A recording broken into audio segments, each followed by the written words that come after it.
원래 또 1차 지명 선수들은 보면 잘하지만 프로 와서 안 되는 거 보면 뭔가 꼭 있더라고요. 롯데에 그런 투수가 많아요 지금. 맞습니다.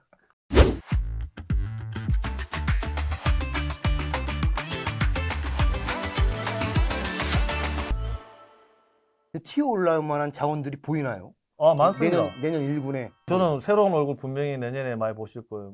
왜냐하면 그래야지 또 프로야구 또 흥행이 그렇지. 되잖아요. 네. 새로운 얼굴이 계속 나와야 되기 때문에. 롯데 투수 한 명 나오면 난리 납니다.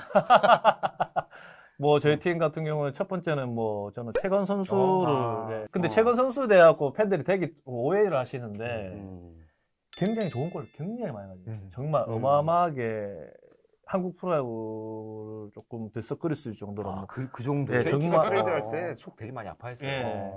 근데 또 KT랑 트레이드 했을 때 팬분들 욕도 엄청나게 많이 하시고 단장. 그때 당시에는 이제 뭐 단장 뭐 이게 형 동생 사이니까 야, 왜 욕 먹냐? 그러게요 형. 막상 이렇게 코치들 막 10명이 서서 봤을 때 다들 좋다라고 얘기할 수 있을 정도예요. 근데 이제 그거를 이제 포텐에 터뜨려줘야 되는데 그 부분은 또 선수가 또 이제 알아서 해야 되겠죠. 이제 저희 같은 경우에는 이제 멍석을 깔아줬을 때 선수들을 얼만큼 잘 넣을 수 있냐. 최건 말고 또. 진욱이도 저는 솔직히 좀 김진욱이 좋아질 수 있고. 그다음에 솔직히 말씀드리면 저는 성빈이한테 실망도 하고 기대도 했었어요. 요번에. 왜냐하면 성빈이 때문에 또 한 가지 배운 게 있어요. 선택과 집중을 해야 된다. 제가 이 선수한테 시간을 할애해서 올라올 때까지 기다려줄 수 있느냐. 1군에서. 아니면 이 선수를 2군에 보내서 정말 자기가 원하는 만큼 됐을 때 1군에서 쓰느냐. 그 싸움인 것 같거든요. 그거는 이제 제가 성빈이한테 한번 물어볼 거예요. 나중에. 넌 어떻게 할 수 있을 것 같냐라고. 그건 선수한테 조금 맡겨볼 거거든요. 근데 선택은 제가 하는 거고 집중은 자기가 하는 건데 그 선택을 받고 싶으면 집중력을 이만큼 키워와야지 내가 선택을 할 것이라고 이렇게 얘기할 생각입니다. 이거는 뭐 성빈이가 보고 있으면 기분 나쁠 수도 있고 뭐 팬분들도 보면 또라이라고 할 수 있지만 저는 그게 정답이라고 생각하거든요. 기분 나쁜 게 중요하고 잘하는 게 중요하죠. 나중에. 그렇죠. 그럼 롯데 투수 중에 나랑 많이 닮았다 이런 투수 있어요? 그 외모 말고. 이 성향이나 이게 뭐 근성일 수도 있고. 저는 원중이를 보고 야구할 때 조금 저랑 좀 비슷한 거 같아요. 그런 거 맞다. 예, 맞다, 파이팅이 맞다. 있더라고요, 보니까. 원중이가. 네. 근데 잘생겼더라고, 원중이가. 잘생긴 사람 좋아. 같은 미남 투수 계열. 전 아니고. KBO 미남 투수 계열에. no. 원중이는 보니까 성격 자체가 시원하더라고요. 그렇구나. 딱 마무리 성격이더라고요. 내년에도 좀 마무리로 더 좋아져야 되는 부분도 있어야 될 것 같은데. 선수한테 한 얘기 중에 한 가지가 이거는 이제 이 방송이잖아 어떻게 보면 예. 약속한 게 그거예요. 만약 선발 쪽에서 빠진다. 1선발이 빠졌을 때 대체 선발이 들어와서 한 3승을 했다. 그러면 보통 1선발이 들어오면 그 자리를 비워주잖아요. 저는 선수들한테 그 얘기했어요. 안 비워준다. 그 자리 끝까지 지키게 해준다. 그 대신 좋으면 끝까지 가는데 안 좋으면 빠지고 1선발이 다시 나갈 것이다. 그게 뭐 1, 2, 3, 4, 5선발이든 마무리 투수든 필승조든 간에 그렇게 저는 약속을 했어요. 왜냐하면 좋아지고 있는데 A라는 선수 돌아가고 그 자리를 다시 내주면 이 좌절감이 너무 심하더라고요. 맞아. 선수들이. 그렇지. 저는 그 부분에 대해서 선수한테 약속을 했어요. 만약에 누구 한 명이 빠졌을 때 그 자리에 채웠을 때 네가 잘 채웠으면 그 자리는 네 자리다. 서틀한테 허락 받아야 되는 거 아니에요?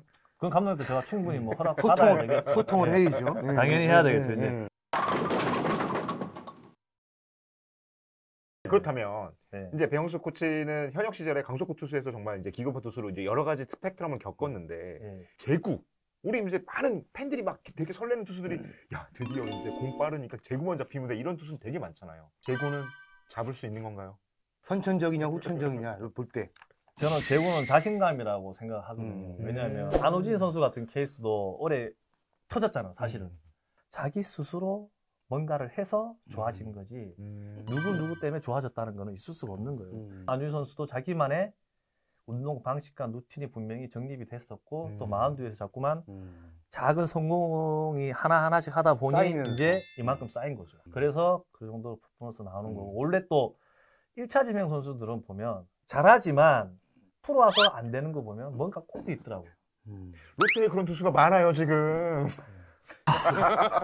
맞습니다. 근데 몸쪽을 던질 줄 알아야지 사실은 바깥쪽도 활용도가 높고 그런데 그게 몸쪽을 던지는 제구가 배심입니까? 아니면 타고난 제구인가요? 저는 연습이라고 생각합니다.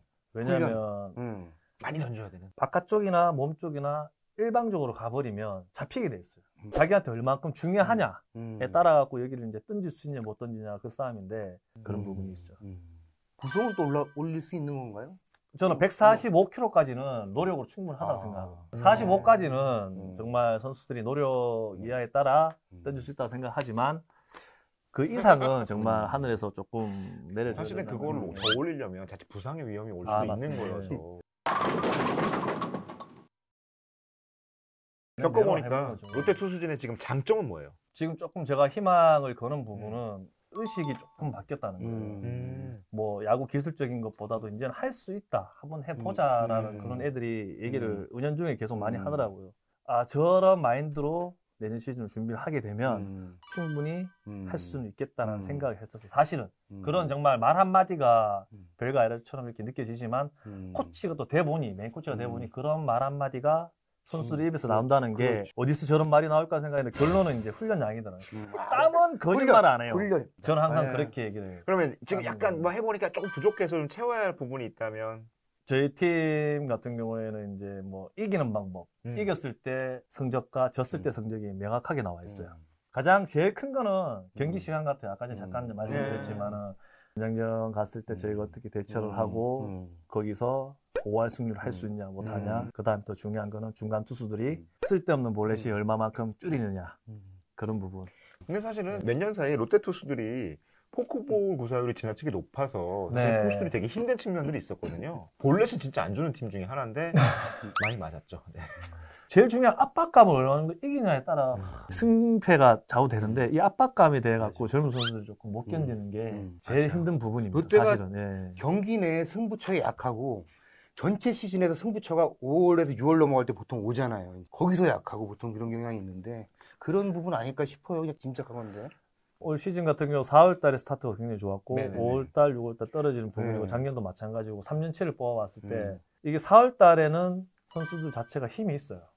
근데 이게 이제 경기를 거듭 할수록 선수들이 체력도 떨어지는 반면에 감각도 떨어지더라고요. 그 부분을 어떻게 보완해야 될지를 지금 저희 뭐 전력 분석 파트너, 그다음 단장님부터 감독님까지 되게 그거를 고민을 굉장히 많이 하시더라고요. 그래서 이제 그 부분에 대해 갖고 저희가 어느 정도 이제 답을 찾았기 때문에 그게 될지 안 될지는 모르겠지만 그래도 어느 정도 답을 내고 찾는 과정이고 또 어느 정도 답을 좀 찾았다고 생각하기 때문에 내년 시즌은 한번 4월달 반짝하는 게 아니라 뭐 최소한 2달 정도는 어떻게든 버텨보려고. 버티면 어떻게 싸울 수 있으니까. 그렇죠. 그렇죠. 그게 힘이니까. 예. 제가 선수들한테 일부러 이제 훈련 끝나면 한 바퀴 다 돌아보라고 자꾸 얘기하는 게 팬분들은 비싼 게 돈을 주고 야구장에 와서 보는데 재미가 있어야 되잖아요. 그게 투수전이든 타격전이든 뭔가 재미가 있어야 되는데 이걸 야구장에 왔을 때 아무 의미 없이 보고 가시면 그게 너무 죄송한 거예요. 코치 입장에서는. 정말 경기가 지더라도 재밌게 져야 되는데 의미 없게 지는 경기가 너무 많으니까 그게 되게 좀 힘든 부분인 것 같아요. 저도 정말 재밌게 져야 되고 이겨도 정말 재밌게 이겨야 되는데 그런 부분에서 코치인 저희부터 새로 한번 세팅을 해서 준비를 잘해서 한번 이번에 해운대에서 마지막 훈련을 축구로 마무리했었어요.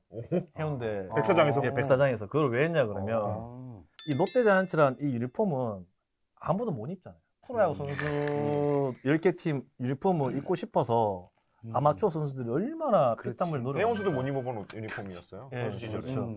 마찬가지로 이제 그런 자부심을 좀 느끼라고 왜 저희가 부산이라는 도시에서 정말 열광적인 그 도시에서 야구만 잘하면 이 도시가 좀 더 아름다울 것 같기도 하고 좀 더 파이팅 넘치는 같은 그런 게 있잖아요. 확 타오르는 게. 그래서 해운대 처음에 기획했을 때도 이 롯데자이언츠란 이 유니폼 자체를 당장 올 시즌 끝나서 벗을 선수도 있고 내년 시즌 끝나서 벗을 선수도 있다. 하지만 코치님 하고 싶은 말은 그거다. 너희가 유니폼을 입고 있었을 때 정말 자부심을 느끼고 여기 걸맞는 플레이를 했으면 좋겠다. 근데 처음에는 애들 쭈삐쭈삐 하더라고요. 나중 돼갖고는 막 이제 재밌으니까 자기들끼리 축구하면서 물에 입수하고 막 노는데 그런 모습을 봤을 때 롯데자이언츠 선수니까 해운대 백사장에서 그렇게 할 수 있는 거고 그렇게 좀 야구를 했으면 좋겠어요. 저는